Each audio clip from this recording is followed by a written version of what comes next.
Hello అండి. నిన్న నేను పాలక్ పన్నీర్ కర్రీ అండి. నిన్న చాలా బాగా వచ్చిందండి. నిన్న వీడియో పెట్టడం మర్చిపోయానండి. పాలక్ పన్నీర్ కర్రీ నేను మా అమ్మాయి తప్ప ఇంకెవరు తినరు.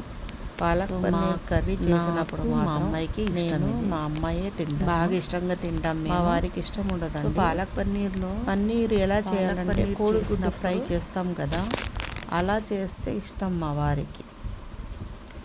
ఎప్పుడైనా ఆయనకి ఇష్టం వచ్చినట్టు చేస్తాను, ఎప్పుడైనా నాకు ఇష్టం వచ్చినట్టు నేను చేసుకుంటాను.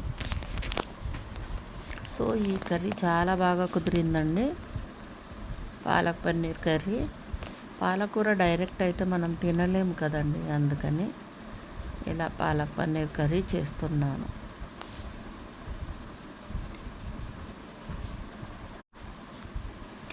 మా వారు చికెన్ తింటారండి. పాలక్ కూరలు, ఆకుకూరలు, వెజిటేబుల్స్ అలాంటివి ఏమి ఇష్టం ఉండదు మా వారికి. అలా చేసినప్పుడు మాత్రం తప్పకుండా చికెన్ కొంచెం ఆయన కోసం ఫ్రై చేసి ఇస్తాను, లేదంటే కోడిగుడ్డు ఆమ్లెట్ వేస్తాను. సో ఇది మాకు చాలా చాలా నచ్చిందండి. నేను మా అమ్మాయి చాలా బాగా తిన్నాము. సో ఇది నాకు ఇష్టమైంది. నేను చాలా ఇష్టపడి తింటాను పన్నీర్. చికెన్లో, మటన్లో ప్రోటీన్ చాలా ఎక్కువ ఉంటుంది.